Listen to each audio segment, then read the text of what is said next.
Good morning, welcome to news analysis. నేను జ్యోత్స్న. డిస్కషన్లోకి వెళ్లే కన్నా ముందు వివిధ పత్రికల్లో వచ్చిన వార్తా కథనాలను ఒకసారి చూద్దాం. తెలంగాణ వార్తా పేపర్స్ చూసినట్లయితే ముందుగా ఈనాడు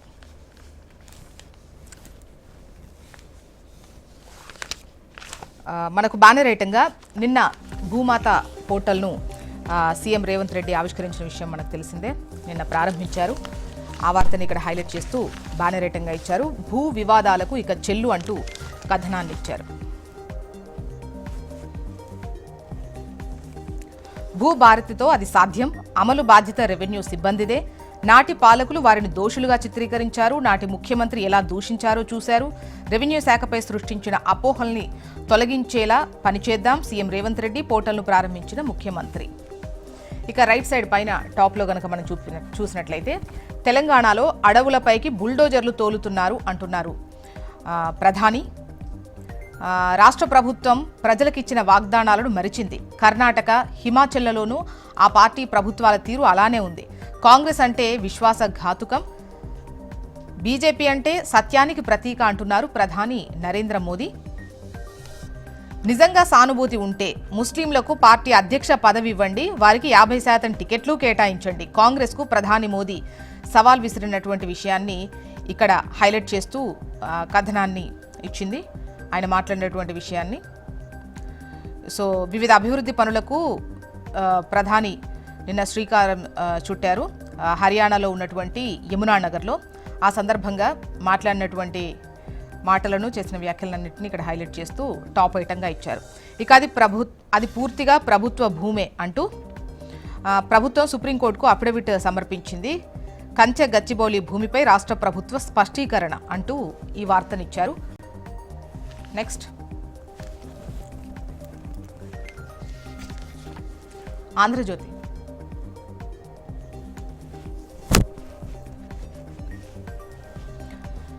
ఇక్కడ పైన టాప్లో దుబాయ్లో 2 తెలంగాణ వాసుల హత్య అంటూ వార్తను మీరు ఆంధ్రజ్యోతి. దుబాయ్లో 2 తెలంగాణ వాసుల హత్య అంటూ వార్తను చూడొచ్చు. దుబాయ్లో 2 తెలంగాణ వాసులను ఒక పాకిస్తానీ దారుణంగా నరికి చంపాడు. మరో 2పై దాడి చేసి తీవ్రంగా గాయపరిచాడు. అయితే గత శుక్రవారం జరిగిన ఈ ఘటన ఆలస్యంగా వెలుగులోకి వచ్చింది. మృతుల్లో ఒకరు నిర్మల్ జిల్లా సోన్ మండల కేంద్రానికి చెందిన ప్రేమ్ సాగర్, మరొకరు వచ్చేసి నిజామాబాద్ జిల్లాకు చెందిన శ్రీనివాస్ అని. గాయపడ్డ 2 కూడా తెలుగువారే అని తోటి ఉద్యోగులు చెప్పారు. మృతులు, గాయపడ్డ 2 ఈ ఘోరానికి పాల్పడ్డ పాకిస్తానీ. అందరూ దుబాయ్లోని ఓ ప్రఖ్యాత బేకరీలో పనిచేస్తున్నారు. పని ఒత్తిడి, ఇతర కారణాలకు మత ద్వేషం కూడా తోడవడంతోనే దుండగుడు ఈ దారుణానికి పాల్పడ్డాడు అని, వారిని చంపిన తర్వాత అతడు మతపరమైన నినాదాలు చేశాడని కూడా తెలుస్తోంది.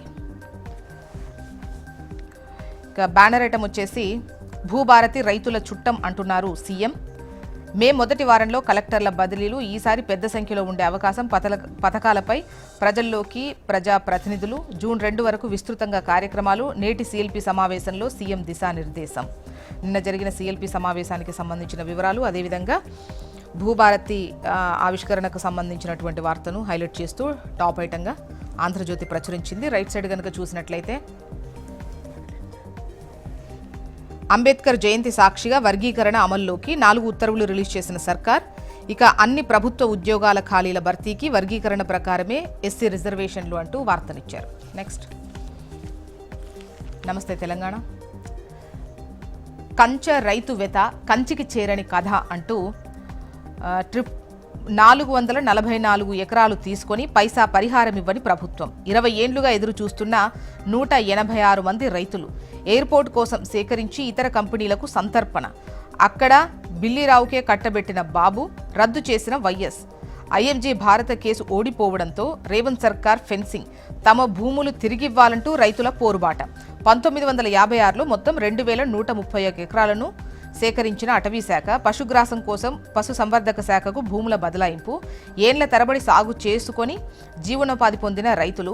శంషాబాద్ విమానాశ్రయ ఏర్పాటుతో మొదలైన భూసేకరణ. ఎయిర్పోర్ట్ పక్కన 450 ఎకరాలు బిల్లిరావుకు కట్టబెట్టిన బాబు. పరిహారం ఎకరానికి 65,000, బిల్లిరావుకి ఇచ్చింది 25,000కే. బిల్లి డీల్ రద్దు చేసి ఇందూటెక్, బ్రాహ్మణిటెక్లకు ఇచ్చిన వైఎస్. 186 మంది రైతులకు నేటికి పైసా పరిహారం దక్కని వైనం. నిరుడు ఐఎంజీ భారత్పై కేసు గెలిచిన సర్కార్, భూమి స్వాధీనం, తమ భూములు తమకివ్వాలని కోరుతున్న మామిడిపల్లి రైతులు. లీగల్ చిక్కులు వీడినందున న్యాయం చేయాలని వేడుకుంటున్నారు. ఇక అంబేద్కర్ అందరివాడు, బాబాసాహెబ్ను కొన్ని వర్గాలకే పరిమితం చేయడం బాధాకరం. ఆధునిక భారతదేశానికి ఆద్యుడు అంబేద్కర్.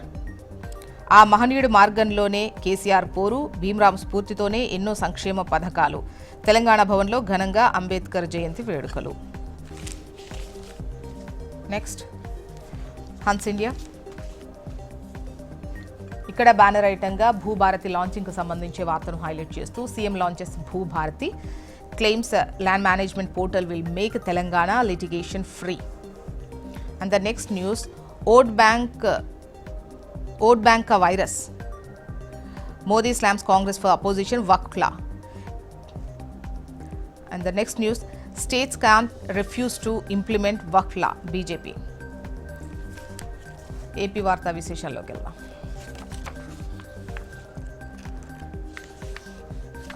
ఈనాడులో ముందు మనం చూసినట్లయితే అంబేద్కర్ అందరివాడు అంటూ వార్తను హైలైట్ చేశారు. ఆయన ఏ ఒక్క వర్గానికో ప్రతినిధి కాదు, అసమానతలపై యుద్ధం చేసిన యోధుడు. P4 కార్యక్రమంతో పేదరిక నిర్మూలన, అంబేద్కర్ విదేశీ విద్యా పథకం మళ్లీ తెస్తాం, రాజ్యాంగ నిర్మాత జయంతి ఉత్సవాల్లో సీఎం చంద్రబాబు. రెసిడెన్షియల్ పాఠశాల ఏర్పాటుకు శంకుస్థాపన. ఇక మొహుల్ చోక్సీ అరెస్ట్, బెల్జియంలో అదుపులోకి వజ్రాల వ్యాపారి. వేల కోట్ల రుణాల ఎగవేత కేసులో భారత్ విజ్ఞప్తికి స్పందన, ఏడాది కిందటే ఆ దేశానికి నిందితుడు. నెక్స్ట్ ఆంధ్రజ్యోతి. మైనింగ్ డాన్, మొన్నటిదాకా చిన్న సాఫ్ట్వేర్ కంపెనీ ఓనర్, నేడు గనుల శాఖలో రాజాదిరాజుల అజయ్ అంటూ వార్తను హైలైట్ చేస్తూ కథనాన్నిచ్చారు.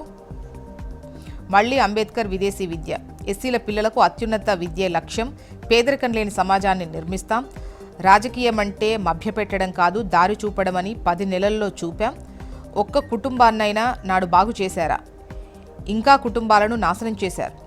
వైసీపీ నాయకులపై చంద్రబాబు ధ్వజం. పొన్నెకల్లులో 369 కుటుంబాల దత్తత. సాక్షి చూద్దాం. టీడీపీ పాలనలో టీటీడీ అభాసుపాలు, సత్యం వధ, ధర్మం చెర, గోశాలలో గోవుల మృతి ముమ్మాటికి నిజం, పవిత్ర క్షేత్రంలో 10 నెలలుగా వరుస అపచారాలు అంటూ వార్తనిస్తూ కప్పిపుచ్చుకునేందుకు సీఎం చంద్రబాబు బుకాయింపు. చైర్మన్, ఈవో, ఎమ్మెల్యే ప్రకటనలతో నిజాలు వెలుగులోకి. నాడు శ్రీవారి పవిత్ర లడ్డూపై బాబు అసత్య ప్రచారం, తొక్కిసలాట ఘటనపైన అదే తీరు, కప్పిపుచ్చే యత్నాలు. పెగాసెస్ నిఘా నిజమే, 2018-19 మధ్య భారత్లో 100 మంది ప్రముఖులపై నిఘా, అప్పటి పాలక పక్షాలతో ఒప్పందం, స్పైవేర్తో ట్యాపింగ్. అదే విషయాన్ని వెల్లడించిన బెంగాల్ సీఎం మమతా బెనర్జీ, తాజాగా నిర్ధారించిన మెటా అంటూ వార్తనిచ్చారు. మొత్తానికి ఇవి ఇవాళ వివిధ పత్రికల్లో వచ్చినటువంటి వార్తా కథనాలు. ఒక చిన్న బ్రేక్ తీసుకుందాం. బ్రేక్ తర్వాత డిస్కషన్లోకి వెళ్దాం. Stay tune.